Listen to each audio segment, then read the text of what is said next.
সেটাকে জেনোসাইড বলে, ইংরেজিতে গণহত্যা বলা হয়। শুধু ছাত্রই পরিচয়ে রাতের বেলা বাসা থেকে তুলে নেওয়া হবে, শুধু ছাত্রই পরিচয়ে এখানে আসা মাত্রই তাদেরকে গ্রেফতার করা হবে, এ অন্যায়। সংযুক্ত আরব আমিরাতে আমাদের যে ভাইয়েরা গ্রেফতার হয়েছেন তাদের ব্যাপারে নাকি সরকার বলেছেন ও দেশের আইন বড় কঠিন, তাই তাদের ব্যাপারে কিছু করার নেই। তাহলে বাংলাদেশের আইন কোথায়? আমার মত প্রকাশের অধিকার কোথায়? আমার সমাবেশের অধিকার কোথায়? আমার সংবিধান আজকে কোথায়? এই আমাদের প্রশ্ন। সরকারি তিতুমির কলেজের শিক্ষার্থীকে আটক করা হয়েছে, আপনারা দেখতে পাচ্ছেন।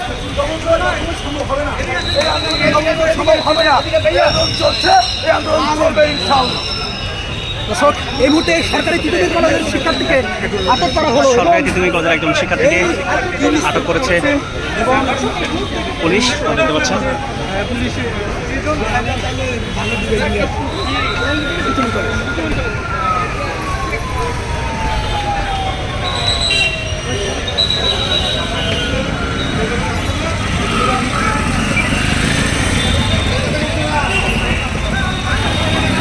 আরেকজনকে আটক করা হয়েছে, আপনারা দেখতে পাচ্ছেন।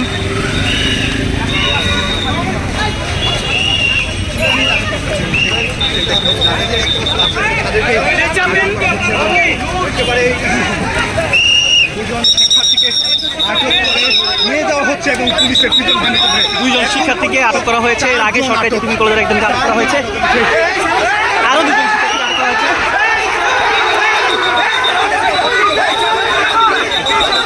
এবং সেই চিত্র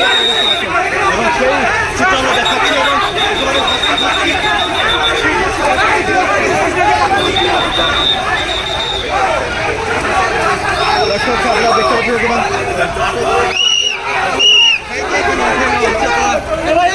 দেখছেন